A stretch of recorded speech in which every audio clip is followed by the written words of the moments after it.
Part 3 for question 1. So the second part of their question was, what will you do to combat the influence that big money has on our electoral system? Again, this is talking elections, so it gets a little bit into the PACs and stuff like that.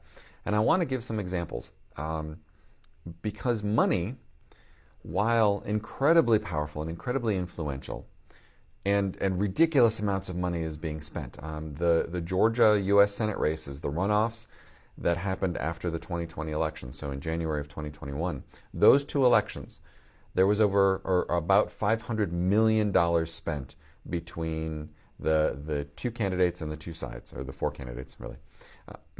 Republicans spent somewhere around $270 million, I think was the number, and Democrats about $210 million. And again, that wasn't directly given to the candidates and their campaigns, but it was money that flooded in from all across the country. It was advertising from all around the country. Any number of PACs, right, that were super involved in that process.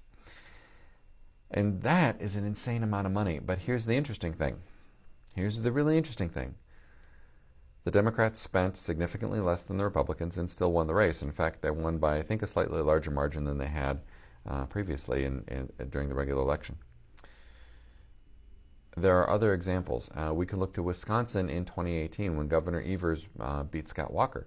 Scott Walker outspent Governor Evers about 3.5 to 1. I think it was somewhere around $15 to $19 million for Evers and like $50 to $60 million for Walker and the Republicans.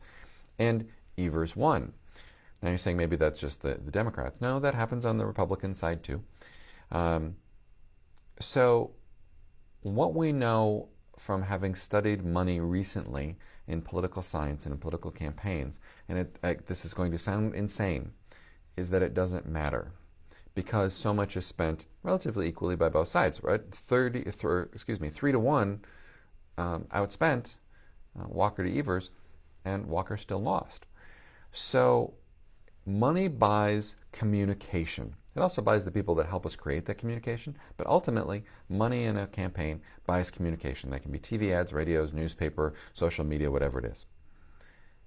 And this is where my argument goes, is that this has allowed us to change that. We can communicate freely and widely. We can literally connect with millions of people now in a heartbeat, all because you can share what we're talking about. And so I think we really have the opportunity, for the first time in the 240 plus years that the United States has been around, I think we actually have the opportunity for democracy. Not just the republic, not just a representative democracy, but you all have an amazing amount of control.